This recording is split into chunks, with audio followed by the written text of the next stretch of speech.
Buenas tardes. Es un honor participar en el sexto Congreso de Comunicación y Pensamiento dentro del simposio Redes sociales y nuevas tecnologías en relaciones internacionales. El título de esta ponencia conjunta, elaborada por el doctor José Miguel Calvillo Cisneros y el profesor Antonio César Moreno Cantano, ambos de la Universidad Complutense de Madrid, se titula Propaganda del odio contra los rohingyas en las redes sociales, estudio de caso de Facebook y Twitter.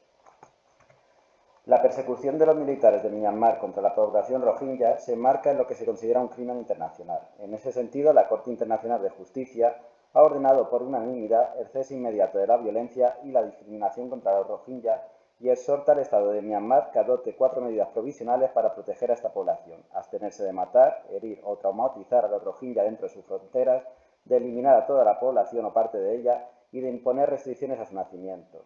En segundo lugar, Myanmar debe garantizar que no participa en el genocidio, la conspiración para cometer genocidio, la incitación al genocidio, el intento de genocidio o la colaboración en el genocidio abierta o secretamente.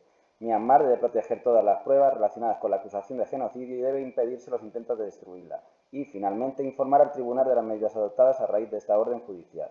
La población refugiada rohingya representa una de las crisis humanitarias más dramáticas de las últimas décadas. Según el Alto Comisionado de las Naciones Unidas para los Refugiados, ACNUR, más de 631.000 rohingyas se han refugiado en el distrito de Cox's Bazar, que esta misma semana sufrió un grave incendio. Y, de acuerdo con la Oficina de Coordinación de Asuntos Humanitarios de las Naciones Unidas, OCHA, en marzo de 2019 aproximadamente 900.000 refugiados rohingyas se refugiaron en Ukilla y Teknaf Upazilas. En la práctica del genocidio contemporáneo se utilizan nuevas herramientas para fomentar el odio, como han estudiado, por ejemplo, obras como las que aparecen en esta presentación, tanto de la UNESCO como las recientes obras del periodista Carlos Sardiña o Ronald Lee, hacia segmentos de la población discriminados por las autoridades políticas por razones que tienen que ver con la religión, la ideología, la etnia, el género, la condición sexual. En este sentido, en la última década, muchos han sido los acontecimientos que han puesto de manifiesto la importancia de las redes sociales para conseguir cumplir unos determinados objetivos políticos. Los estudios sobre el impacto de las redes sociales en las políticas nacionales, microinternacionalidad, han sido numerosos, pero sin embargo los efectos de las redes sociales en los acontecimientos internacionales, macrointernacionalidad, están poco desarrollados. Los medios de comunicación y el uso de las redes sociales en los sistemas democráticos liberales suelen estar alejados del control gubernamental y son más susceptibles a la influencia extranjera. Mientras que en los sistemas políticos no democráticos, estos medios son herramientas eficaces en la mano de los gobiernos autoritarios. En la línea de Farrer y Snyder, puede haber contestación interna entre las diferentes facciones dentro de la élite, pero dicha contestación es a menudo clandestina y está cuidadosamente aislada del ámbito público, para no desestabilizar las expectativas compartidas que anclan la estabilidad del régimen. En otras palabras, al establecer la agenda, los medios de comunicación en los regímenes no democráticos pueden dar forma al conjunto de temas políticos que se consideran apropiados. Pueden controlar o censurar la oferta de los medios de comunicación. El control del gobierno sobre las principales fuentes de comunicación en un país autocrático limita, sin lugar a dudas, la heterogeneidad de las noticias y las perspectivas. Nuestro objetivo en la presente comunicación es analizar el uso de las redes sociales por parte de las autoridades políticas de Myanmar, en concreto a través de Facebook y Twitter, para alentar a la discriminación de la población rohingya. El 1 de marzo de 2018, el programa de La Sexta, El Intermedio, emitió un reportaje sobre los rohingyas, que en palabras del presentador del mismo, el periodista Gonzo, estaban siendo sometidos por el ejército de Myanmar a una limpieza étnica de manual. Según datos del portal online Fórmula TV, especializado en audiencias televisivas, más de 1.700.000 españoles se conectaron a esta cadena y pudieron escuchar seguramente por primera vez el nombre de los rohingyas, minoría musulmana de la antigua Birmania perseguida por cuestiones culturales, religiosas y económicas. A partir de ese momento, ya nos sorprende ver en televisión y otros medios de comunicación, en especial las redes sociales, múltiples referencias a este colectivo, ya sea en campañas de concienciación y voluntariado o en noticias informativas. Los rohingyas son un grupo étnico, lingüístico y religioso minoritario en su país de origen. Concretamente, son predominantemente musulmanes sunís que hablan su propio dialecto, rohingya, y habitan principalmente lo que hoy conocemos como Myanmar, antigua Birmania. Son la minoría musulmana más grande del país y tienen afiliaciones lingüísticas y culturales con poblaciones de Chittagong, en Bangladesh. Según el orden mundial, son alrededor de 1 millón de personas ubicadas en el estado de Rakhine, al oeste de Myanmar, antiguo Arakan, y otro millón que ha huido del país desde 1970. Myanmar tiene una población de unos 52 millones, de los cuales casi 2 millones son musulmanes, el 4%, dentro del cual se insertan los rohingya. La mayoría de ellos se concentran en 3 municipios del estado de Rakhine en norte. Estos están sujetos a un conjunto de diferentes políticas restrictivas que no se aplican al resto del estado de Rakhine. Otros fueron directamente desplazados por la violencia o fueron reubicados por las fuerzas de seguridad bajo la rúbrica de protegerlos de la violencia y han sido confinados en campamentos para personas desplazadas internamente y sujetos a un conjunto de restricciones. Los rohingyas se encuentran en la actualidad en una especie de limbo jurídico, ya que son apátridas, es decir, son una comunidad que no están unidas a ningún estado, no tienen vínculo de nacionalidad y no son reconocidos legalmente por ningún país. El origen de los rohingyas se remonta al siglo VII, cuando los comerciantes árabes musulmanes se establecieron en la zona. En el contexto de la Segunda Guerra Mundial, la invasión de las fuerzas japonesas derivó en violencia intercomunitaria al aprovechar la situación de guerra las milicias budistas rakhine para vengarse sangrientamente de sus rivales musulmanes, lo que provocó que decenas de miles huyeran a la India. Para empeorar la situación, los británicos armaron fuerzas voluntarias rohingya para atacar a los ocupantes japoneses, pero en cambio estos grupos derivaron los ataques hacia los asentamientos, monasterios y pagodas budistas. Estas fuerzas también acompañaron la reconquista de Rakhine por parte de Gran Bretaña, siendo reprimidos por la fuerza los grupos armados budistas. Este ciclo de violencia, desplazamientos y retornos se ha dado constantemente en su historia desde la independencia de 1948.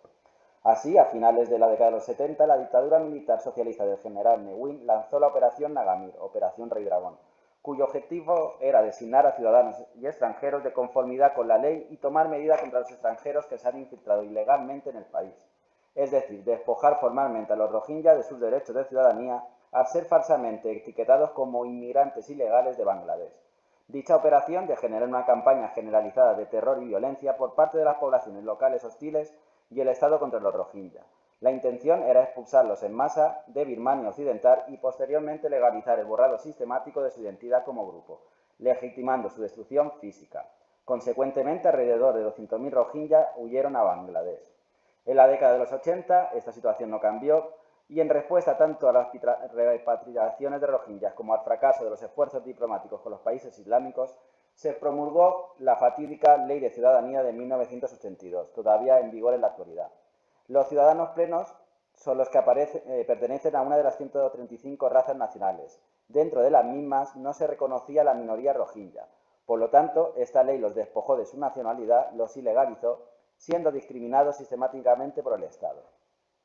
Entre 2011 y 2011, una acelerada sucesión de reformas aperturistas llegaba al país, seguida por una liberación de prisioneros políticos y la victoria de la Liga Nacional por la Democracia, partido antidictadura militar, en 2012. Pese a ello, ese mismo año se produjeron nuevos pogromos contra los rohingya. Esta vez se daba una particularidad, puesto que se aprecia una mezcla de autoridades estatales, turbas civiles y poblaciones locales que asesinan y se involucran en la destrucción física masiva de los rohingya. Además, los ataques fueron acompañados por campañas anti-rohingya implementadas por partidos políticos, asociaciones locales budistas, como el mediatizado movimiento 969 Uma Batal, liderado por Asim Viratu, como podemos ver en esta diapositiva, y las fuerzas de seguridad, que promovían la persecución y limpieza étnica de este grupo minoritario. Las campañas no solo propagaron el odio anti-rohingya, sino que incluyeron una serie de boicots dirigidos por budistas contra el comercio, la ayuda, el trabajo o la confraternización con los musulmanes, tratando así de aislarlos social y económicamente. Como hemos apuntado, la convivencia entre los rohingya y la población mayoritaria budista nunca ha sido pacífico, pero en los últimos años ha llegado a un nivel de violencia desmedido. Su último éxodo comenzó el 25 de agosto de 2017, cuando comenzaron las represalias por el ataque del Ejército de Salvación Rohingya de Arakan, que atacó puestos policiales y una base militar en el estado de Rakhine, alegando luchas por los derechos de los rohingya.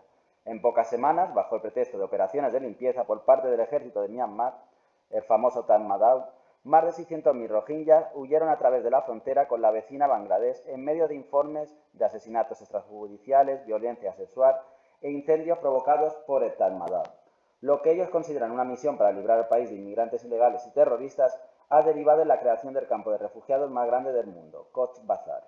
Además de los motivos culturales y religiosos a los que hemos recurrido anteriormente, debemos resaltar el componente económico de muchas de estas medidas de exclusión y persecución. A modo de ejemplo, cerca de la costa de Rakhine hay un plan de un consorcio chino para desarrollar un puerto y un parque industrial en las cercanías. En el Golfo de Suez funciona desde 2014 un gasoducto que transporta más de 12.000 millones de metros cúbicos de gas natural al año a China. Las redes sociales tienen el potencial de convertirse en moldes de la percepción de los usuarios sobre las informaciones que en ellas circulan. Así, pueden derivar en la formación de ideas alternativas a la élite o la autoridad y movimientos que vayan en contra del sistema establecido en la medida en que se reducen costes de coordinación y comunicación, facilitando, entre otros, el activismo. Esto podría significar que las redes sociales y un uso adecuado de ellas podrían haber hecho que todo el proceso de discriminación histórica hacia los rohingya se visibilizara mucho antes de la limpieza étnica. En el año 2018, la agencia informativa Reuters encontró más de 1000 ejemplos de publicaciones, comentarios e imágenes pornográficas que atacaban a los rohingya. Un usuario publicó un anuncio de un restaurante con comida al estilo rohingya, y leo textualmente: «Debemos luchar contra ellos, como Hitler hizo con los judíos, malditos kalars». Otra publicación mostraba un artículo de noticias de una publicación controlada por el ejército sobre ataques a comisarías de policía por parte de militantes rohingya. Textualmente: «Estos perros kalar no humanos, los bengalí, están matando y destruyendo nuestra tierra, nuestro agua y nuestra gente», escribió el usuario. «Necesitamos destruir su raza». Facebook no es la única plataforma de redes sociales que contiene discursos de odio contra los musulmanes rohingya. ¿Vale? Aquí podemos ver algunos ejemplos y, sobre todo, criticando la defensa que de esta minoría están haciendo los medios occidentales y que recibe fuertes críticas por parte de diferentes cuentas y usuarios de Facebook. En una anterior diapositiva, por ejemplo, hemos visto a Raja Singh, ¿vale? Un político indio del partido gubernamental Bharatiya Janata, y que su cuenta fue baneada, clausurada por el propio Facebook en 2020 por incitar al odio contra los rohingya. ¿Vale? Esta medida ha granjeado fuertes críticas tanto de partidos más de derechas como de izquierdas de la propia India contra dicha plataforma social. En Myanmar, por ejemplo, y referido a la plataforma Twitter, destacan su elevado número de usuarios, mucho mayor que el de la propia Facebook. Después de que los insurgentes rohingyas atacaran las comisarías de policía en agosto de 2017, surgieron numerosas nuevas cuentas en Twitter reprochando esta actuación, pero también dando lugar a mensajes de odio contra la población rohingya. Mensajes que coinciden en buscar la sensibilidad del espectador, apelando a la ironía, a la crítica, ¿de acuerdo? Y sobre todo a un desconocimiento y simplificación que se produce desde Occidente. Como vemos en esta primera diapositiva, por ejemplo, uno de los CEOs de Twitter, Jack Dorsey, cuando analizó la situación política en Myanmar, no hizo ninguna mención, por ejemplo, a la situación que estaban viviendo los rohingya. ¿Vale? Y aquí tenemos diferentes caricaturas que muestran un poco el partidismo de estas cuentas hacia los rohingya. Muchos de los tweets en estas cuentas parecían ser intentos de contrarrestar las representaciones comprensivas pero simplificadas de los rohingya por parte de los medios de comunicación occidentales y los activistas de derechos humanos. Presentan a la minoría étnica como inmigrantes ilegales del vecino Bangladesh o bengalíes. Los miembros del grupo étnico se consideran nativos del estado de Rakhine en el oeste de Myanmar, pero el país les ha negado la ciudadanía a la mayoría de ellos. Algunos tuits de estas cuentas decían, por ejemplo: «No hay rohingyas en Myanmar, solo son inmigrantes ilegales y terroristas. Originariamente son bengalíes, inmigrantes ilegales y ladrones de tierra». Estos y otros tuits similares aún se pueden encontrar en línea durante este mes, ahora mismo, en marzo de 2020. La política de conducta de odio de Twitter, pese a ello, prohíbe atacar a grupos de personas por motivos de raza, etnia o origen nacional o participar en comportamientos que inciten al miedo hacia un grupo protegido. A lo largo de la siguiente comunicación, ¿vale?, hemos intentado realizar un pequeño bosquejo de cómo importantísimas plataformas con cientos de millones de usuarios en todo el mundo, como son Facebook y Twitter, pese a sus políticas restrictivas, han dado cobijo muchas veces por desconocimiento, por limitaciones logísticas, a discursos de odio impulsados por grupos extremistas, ya sea de la propia Myanmar, de naturaleza budista, por grupos procedentes de la India, que son contrarios a los 60.000 refugiados de esta minoría y que se han servido de este tipo de medios para difamar y difundir en diferentes canales una narración totalmente contradictoria y tergiversada de la situación de esta minoría, ¿vale? Que, como la propia ONU ha declarado, está sufriendo una limpieza étnica de manual. Muchas gracias por la atención. Hasta luego.